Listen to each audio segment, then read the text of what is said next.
Hello everyone, this is Ruli01 and welcome to part 1 of what Deku was Point Man from F.E.A.R.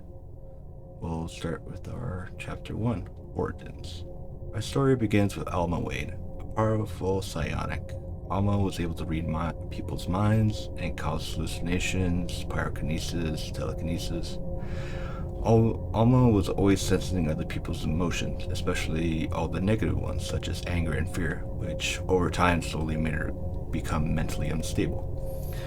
Her father, Harlan Wade, owned Armacan Corporation and used it for his daughter, among others, for all manners of experiments, since they were young.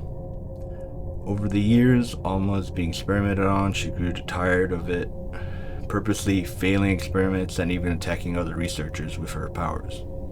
It came to the point that Harlan had Alma sedated and put to a special prison called the Vault that would neutralize her psionic abilities. Years later, it started with Project Origin. At the age of 15, Alma was forced to give birth to two children. Prototype 1, Izuku, and Prototype 2, F.E.A.R, a year after. Alma was put back into the vault shortly and able to see her sons. Izuku did not show to have the same powers as his mother. He did show signs of enhanced reflexes, able to slow his perception of time, or the slow-mo ability, as enhanced strength, intelligence, regeneration, and low-level psionic abilities, like able to read a person's mind or talk telepathically. F.E.A.R, on the other hand, showed to have the same abilities as his mother's, among others. He's able to read minds, cause hallucination, possess people's bodies, shoot energy blasts, and create psychic shields. And he's able to move objects, but is physically average compared to another person. Both of them were trained to be killing machines. Izuku excelled at all his combat training and became a proficient hand-to-hand fighter and marksman with all weapons. His tactical mind and enhanced physical abilities made him an unstoppable killer. F.E.A.R, with his psionic abilities, destroyed people's minds and ripped the enemies apart. To Harlan, both subjects were not ideal. Each had flaws the others made up for, but Armacan wanted a perfect soldier. Armacan moved on with the next project, Project Psychic Commander, or PC for short. They created a clone army using Izuku's DNA. The army would follow Psychic Commander's commands as long as they're telepathically linked, being more efficient. The clones were genetically engineered to be full-grown adults, but with no free will, but could function independently if given orders. They became known as replica soldiers, and were used for training Izuku and F.E.A.R. The clones retained some of Izuku's abilities, but only up to 25% of his abilities. When fully trained, they were super soldiers, but nothing compared to Izuku. Harlan wanted Izuku and F.E.A.R to command these soldiers, but Izuku was unable to command many, at most a squad or two.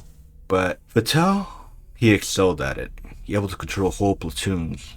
After years, the children, Izuku was age 10 and F.E.A.R was age 9. They still did not realize they were brothers, and they did not know about Alma's existence. After many years, the project did not show any more development. So Harlan decided it would be better to wait. Harlan had himself and the rest of the test subjects, Izuku, F.E.A.R, Alma, cryo-frozen so they would continue experiments when new technology was discovered that could further their research. Time skip to the MHA timeline. Harlan and his family were woken from cryosleep after quirks were discovered and fully researched. Armacan Corporation was one of the most leading research companies around the world, among the weapons manufacturers as well. Harlan continued his research with Izuku and F.E.A.R as their abilities grew stronger. Armacan moved the subjects to a facility in Japan because he had secret partners there that would help him with his experiments. But Armacan was unaware of was that over the years Alma grew stronger and she was reaching out to her sons. F.E.A.R, being closer to Alma, was able to link with him. This caused F.E.A.R's minds to be overloaded with Alma's emotions of fear and anger that he took control of the replica soldiers and started massacring everyone there. This causes Harlan to order security teams to capture or kill both subjects. The alarms were blazing as Izuku was unaware of what was happening. He tried to find F.E.A.R, leaving his cell only to be attacked by Armacan security. He dodged their fire and killed the guards, taking one of their weapons. Izuku fought his way through security teams, but was helped by replica soldiers under F.E.A.R's control. Izuku made his way following the trail of blood and destruction caused by F.E.A.R, but also being drawn closer is something he couldn't tell what it was, but it seemed familiar to him. Izuku arrived outside a chamber where F.E.A.R was trying to open the vault, but it was immune to his powers. Why won't it open? She's on the other side. She's trapped. As F.E.A.R keeps ranting about opening the vault, Izuku is going to get F.E.A.R's attention when a gunshot is heard. Izuku dodged a bullet, but it grazed his shoulder. F.E.A.R then brought up a wall with his psychic powers, blocking the bullets. Izuku then brought up his handgun and started shooting at some of the security guards.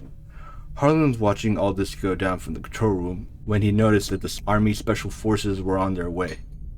Chapter 2, F.E.A.R, First Encounter Assault Recon. F.E.A.R Team Alpha were heading to the research facilities after reports of an incident reached the outside.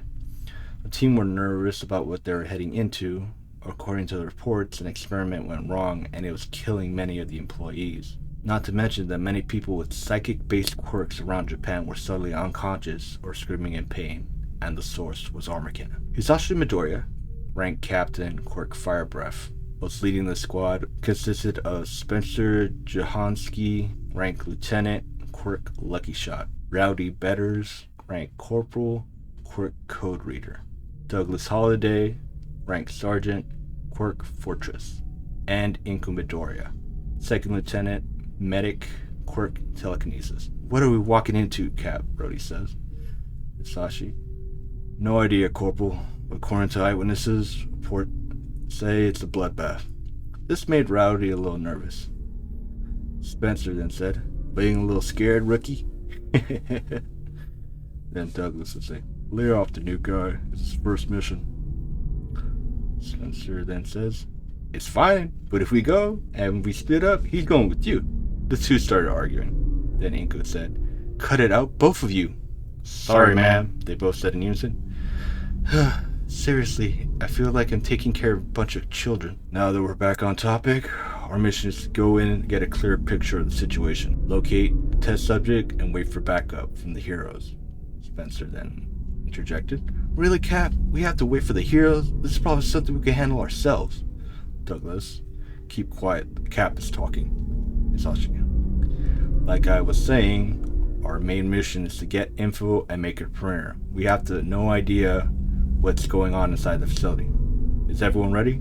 Yes, sir. Everyone said unison. Move out.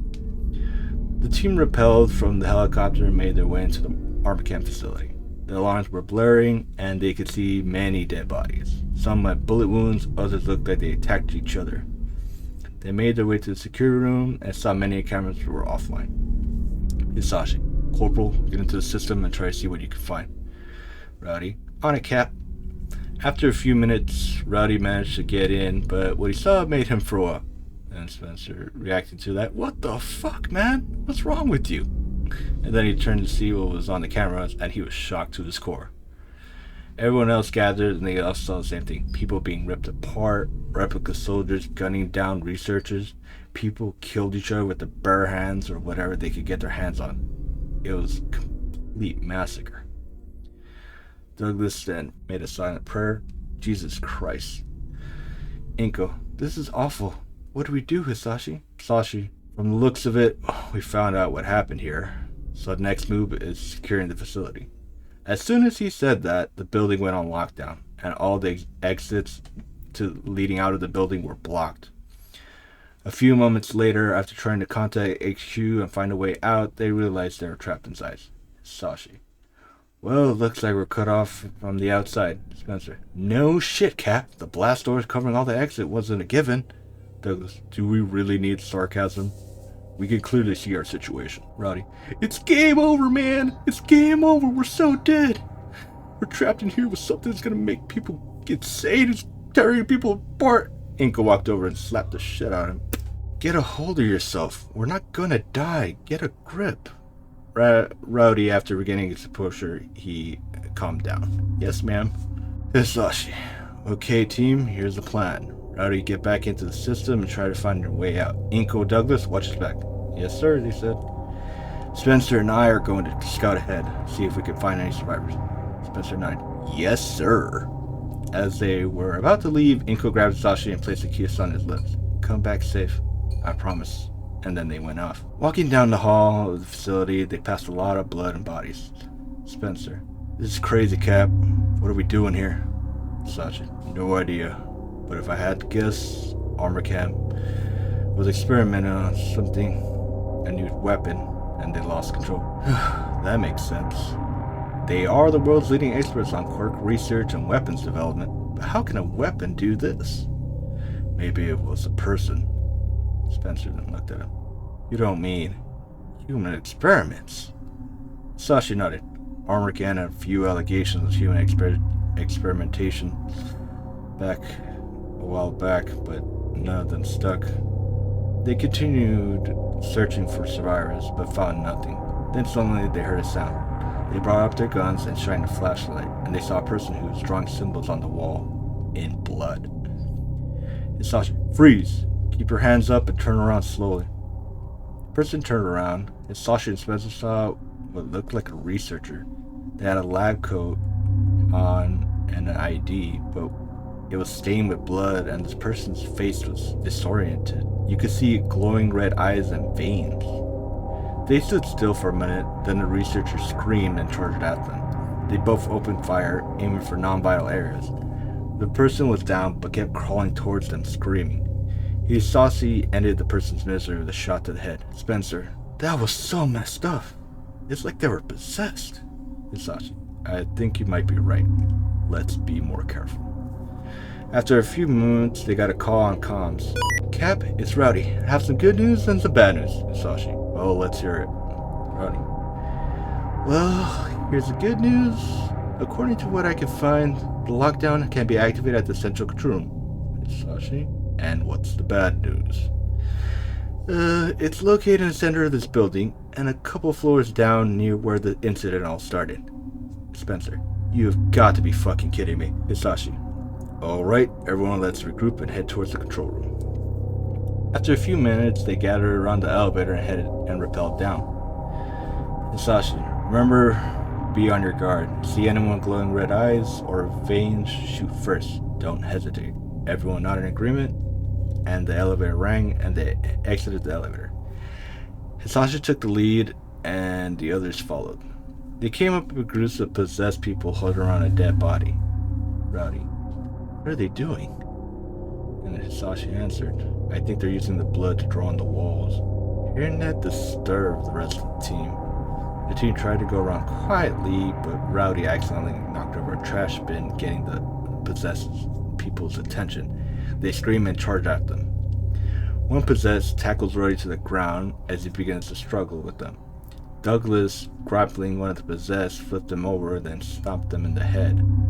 Hisashi and Spencer were going to help Rowdy, but two possessed jumped from the vents. One that got on Spencer tries to stab him with a knife. Spencer is able to pull out his sidearm and shoot the enemy in the stomach, killing them. Hisashi was having a lot more trouble. Both of his hands were locked with the possessed as they tried to bite him in the face. Hisashi took a deep breath, then blew fire in the enemy's face. As they began screaming, they tossed and turned on the ground, then they died. Inko used her telekinesis to help Rowdy while the others were busy. She lifted the enemy into the air, then shot them in the head. Inko then helped Rowdy up. Rowdy, thanks for saving me. No problem, Inko said. Is everyone okay? Hisashi asked. They all replied, and they're okay. Okay, then let's keep going, but more careful this time. They looked at Rowdy. They continued to make their way through the facility. A few minutes later, they heard gunshots and ran towards it. Coming around to the corner, Hisashi peeks and sees a replica soldier shooting at armor camp security. Hisashi turned to the scene. Looks like security teams fighting an unknown enemy. The enemy looks about the same as the security footage, and that was attacking the staff. So we will provide the support to the security team. They all agreed. Hisashi picked out and says, "Take cover, special forces." Security team didn't need to be told twice as they jumped behind cover. The replica soldier turned his attention to the F.E.A.R team and returns fire. The team went from cover to cover, surrounding the replica soldier, overwhelming it and shooting it from all sides. After a few minutes, they managed to kill it. Hisashi then looked around. Is everyone alright? His team responded they were good. The guard started screaming, "We need a medic over here!" The team came up, and one of the security team members had been shot in the leg and was bleeding out. Inko then said, "Keep pressure on the wound." Inko provided first aid and stabilized the guard. Meanwhile, Hisashi questioned the security leader on what happened here. The security guard, scared out of his mind, told him everything he knew about what they were doing. The experiments on the 2 children in this facility, including the replica soldiers. This surprised the F.E.A.R team. "You say Prototype 2 was the one who went crazy. What about the other one?" Hisashi asked. The security guard answered, "He was in his containment cell, but we heard he was heading towards the vault when the capture kill order came to end." Inko was a little bit enraged when she heard this. "Kill order? You mean we were sent to kill children?" "Yeah, but we never saw them." Inko was about to punch the guy out when Hisashi held her back. "Calm down, Inko. I know how you feel about this, but now is not the time." Inko was upset because this involved children. She and Hisashi have been trying to have kids, but they've been unable to, so this upset her a little bit. Hisashi continued questioning the man. "Do you know where the central control room is so we can end the lockdown?" "Yeah, I know where it is, but it's near the vault, and those things are guarding it." "We have no choice. It's the only way to end the lockdown." Security argued with Hisashi, but he convinced them by telling them if they would rather stay here and die or go with them and try to escape. The guards agreed to help. The F.E.A.R team and security guards made their way towards the control room. Along the way, they fought more possessed and replica soldiers, but eventually they made it to the control room. Rowdy got on the controls and tried to end the lockdown. After trying for a few minutes, Rowdy managed it. "Bingo! I did it, Cap! The lockdown's over!" Everyone gave a sigh of relief. Rowdy then said something. "Wait a minute. Look at this." Up on the screens, it shows Izuku in a firefight against security guards while F.E.A.R is trying to open the vault. "What are they doing?" "They're just kids. Tell them to stand down," Inko orders. Rowdy got on speaker systems and told the guards to stand down. There was a momentary pause. The guard answered, "Sorry, but we got our orders. We have to make sure this vault doesn't open, no matter the cost. So these 2 have to die." And they continued firing. "Inko, we have to save those kids." Hisashi and the team nodded. The 3 security guards said that they were going to leave and they wouldn't interfere. F.E.A.R team went towards the vault. They caught up with the firefight. Hisashi shot a couple warning shots telling the security to keep them stand down. The security returned fire. Hisashi, "No choice, take them down." The F.E.A.R team was in a vicious firefight. Bullets were flying everywhere, ricocheting off walls. Spencer fired a bullet that went straight through one of the guards' heads, while Hisashi shot another in the shoulder. Rowdy got hit in the chest and was knocked down. Douglas, "Rowdy's been hit." Inko came over to check on him while Douglas covered him. "Inko, it looks like the armor stopped the bullet. You'll be fine." Inko used her telekinesis to pull a guard out of the cover, giving the other a chance to take him out. The guards were losing men and getting desperate, so they pulled out an explosive device and threw it near the entrance of the vault. Izuku saw this and tried to get F.E.A.R to go with him, but he didn't budge. Well, when Izuku finally got F.E.A.R's attention and he saw the bomb and what was about to happen, he threw Izuku out of the room with telekinesis. Then the entrance exploded and the room caved in. Izuku was dazed after the explosion. One of the guards was getting close to him and he was going to stab him with a knife. Izuku grabs the hands of the guards as the knife comes down. Izuku struggles with the guard, the knife slowly getting closer to Izuku's neck till the point of it pricks his neck and he starts to bleed. But before the knife could go any further, Inko came up and shot the guard. She tried to help Izuku, but Izuku was hesitant to accept her help. Inko, "It's okay. I'm not here to hurt you. I'm here to help." Izuku slowly reached up and grabbed the woman's hand. Then someone screamed from behind, "Inko, look out!"